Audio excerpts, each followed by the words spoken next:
Okay, so in this video, I'm going to show you the exact problem pain linking strategy that I've used to create tens of millions of dollars from sales calls, but also that I've installed on sales teams such as Cole Gordon, Ty Lopez, Jay Shetty, Matt Gray, Dickie Bush, and plenty of other elite organizations out there in the space are using on their sales teams to manufacture hundreds of millions of dollars on their calls. Now, before we go into this strategy and some examples of how to implement it on your calls, I need to explain to you first why the strategy is so important. Now, the matter of the fact is, I've reviewed thousands and thousands of sales reps' calls, and I can tell you with genuine certainty that 90% of sales reps out there are not using this strategy. And because of that, they're getting delaying objections such as, I need to think about it, let's revisit this, can you send me some referrals and clients to speak to, and various other delayed or uncertainty-based objections. And the reason they're getting these is because they're not actually ever eliciting true problem or pain on their sales calls. Now the trick is every single rep out there thinks they are. But the issue is that true, deep-seated, needle-moving pain lies below the surface in the depths of someone's emotions. And there's a certain pathway that you can elicit to bring it out of them and use that to move them forward on the call and generate 40, 50, or 60% close rates on live call to close ratio. So without further ado, let's get into the high level of it first. Now, the biggest thing to understand here is that most people, when they get a pain-based answer on their sales call, they think that's it. And they'll say, great, I can move on, ask my doubt questions, my cost of inaction questions, my solution questions, whatever is appropriate for the call at that time. But obviously, no one's going to show you their cards to them up front. So the problem with that lies is though that pain may be true, and most of the time it is, it's not the real truer pain that lies beneath it. So what you have to realize is when you get this first initial pain, there are multiple pathways you can go down on the sales call to dive deeper into that pain. And by pathways, what I specifically mean is consequences of the initial pain or problem. So the way you want to think about it is you can bring up pain on the call, but then from that, you want to find a consequence of that pain. And then from that further, you want to find a consequence of that pain. And once you're there, that's where you have the true deep-seated emotion. Now, don't worry, I'm going to go into obviously examples of this pretty soon, but I want to show you the overview general concept of this because if you don't understand this, when I go into the example, your head's going to be scrambled. So looking at this, right, when we get this initial pain, what you'll realize here is when you get this initial pain or problem, there's about 2 to 3 pathways always you can go down that are going to be deeper linked rooted issues of that initial pain. So if we look at that as a visual example here, what you're looking at obviously is you're looking at linked second problem, linked third problem, or linked fourth problem. So you get this initial pain or problem, and then from that, there's 1 to 3 pathways you can go down. Now from that, once you choose one of these pathways, then from that, there will be 1 to 3 more pathways you can go down, and that's where you get these sublink problems. And these sublink problems right here is where all the money is going to be made, is all in here. And if you're not getting these on your calls, that's why you're getting delaying objections, uncertainty-based objections, or just any type of objection that's a resistance to moving forward on a one-call close. Now, something really important to understand is we're not getting all of these. If we're doing that, you're basically looking at a 2 to 3 hour sales call. You're going to burn your buyer out, and they're just going to leave. So what we're going to do is get this initial pain or problem, choose one of these 3 pathways to go down. So let's say we choose this pathway. Then from that, we're going to choose one of the 3 pathways that elicit from that. And then we get here. And when you walk away from that part of the section on the sales call, you should be really walking away with about 3 painful aspects of that initial problem. And each stage of that initial pain is deeper rooted. Now, again, if this is kind of making sense, be like, well, how am I applying this to a call? Bear with me. I'm going to show you a real live example of this. But I just really need you to understand this concept from an overlaid view. So another way to think about it is we would go down to here.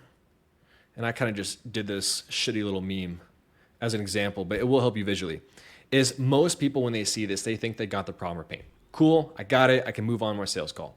Maybe they dive a little bit in the service 10 feet under and they get some consequence of that problem. So for example, let's say you had like a marketing agency, you find out lead generation is their biggest issue, then you figure out what are they doing to generate leads, how long of an issue has it been, you go even maybe 30 days back and look at their numbers and find out that they're losing money and leaving on the table because their lead generation is not dialed in. You're like, okay, I really got the pain or problem here. I can move on to my doubt questions, my other questions, etc. You don't have it. Matter of fact, you don't really have anything, if I'm being frank with you. The real problem or pain is very deep down on the surface. Okay. So with that said, let's go to a live example of this. Now, when I go to this live example, just to give you some context on the example I'm giving you, this was for an offer of a client that I'm helping with that helps career professionals write their thesis so they can get their PhD and advance their career even further.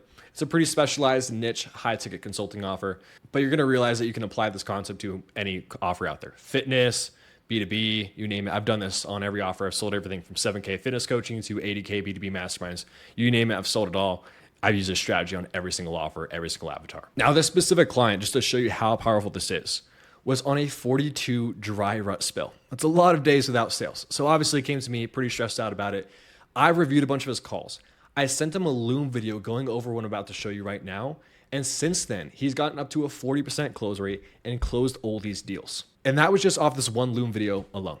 So I want to go in and show you what this is in detail that I showed him. So we're going to take this exact example right here, and we're going to elicit this in a real-time call. Now, on the specific example of this call I was reviewing, and he was doing this basically on every single call in some shape or form, is he would get that initial pain or problem, and he thought that was it, and then he would move on, and then he was just getting all these delayed objections at the end. Can you send me a proposal? Can you send me some clients to speak to? I'll get back to you. Let's book a follow-up, and then he goes to follow-up, you name it. And the entire time he really thought he was getting the pain. So for this one call, for example, that I wrote this out for, he was on the call, and the prospect said, after he asked the question, well, what happens if we don't get our PhD? And he said, ultimately, I'll lose my job. Because for his type of career, at a certain point, you need a PhD or your skills become outdated and you can't level up to the next zone. Now, obviously, this sounds like a really deep rooted pain. 99% of closers would hear this like, oh, you're going to lose your job. Yeah, that's the pain on the sales call. I can't go any further than that. Time to move on. That's just scratching, again, the surface, right? So going through that, there are really three pathways this guy could have done to make this problem more of a problem, okay?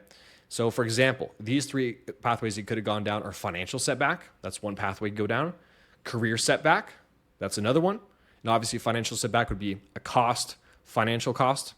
Career setback would be time cost. And then emotional stress, which is just obviously emotional cost. And he could have chose to go down any one of these three pathways. Now, going to these, he could elicit questions that would have gone into any one of these pain or problems. So for example, inability to meet mortgage or rent payments. He could have just simply asked, can I ask you a personal question?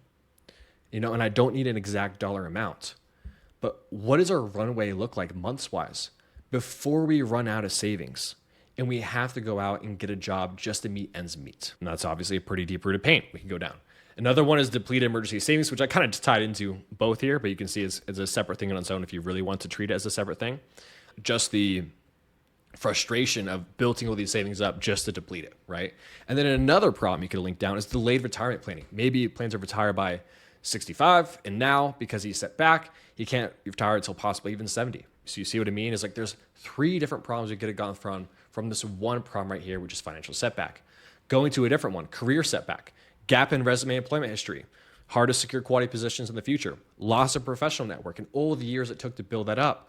3, his skills becoming outdated, so falling even further behind on industry developments during unemployment. And then from that could again set back to more delayed retirement planning. So you see, you can really just start to link all of these. If we were to go to emotional stress, we have all these other examples. You can just pause this video and see through. I think you get the point.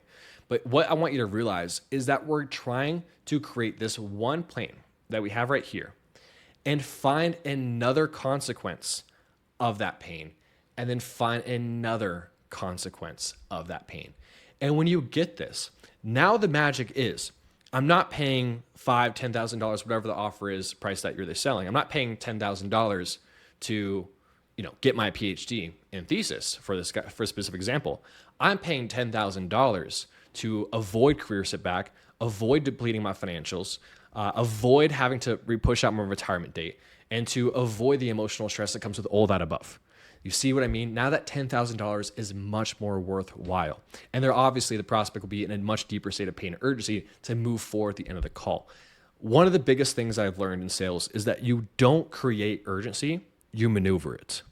And unless you can bring this urgency up and elicit it and pull the curtains back of what's really hidden, you can't maneuver anything. And that's why you struggle with all these rebuttals at the end of the sales calls and like, well, how do I handle, I need to think about objection or like send me referrals.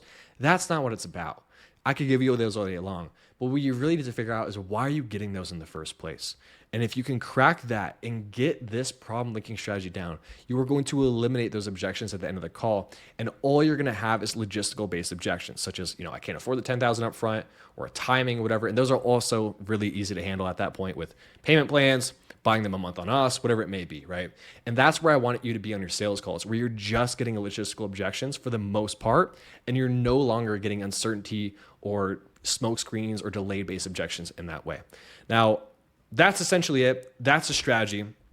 And with this, again, I've literally, we're doing 50K commission months with the strategy alone. It's extremely powerful. And this is exactly what I want you to implement on your sales calls. Now, if you might be looking at this and you're like, well, how the fuck do I come up with all these pathways?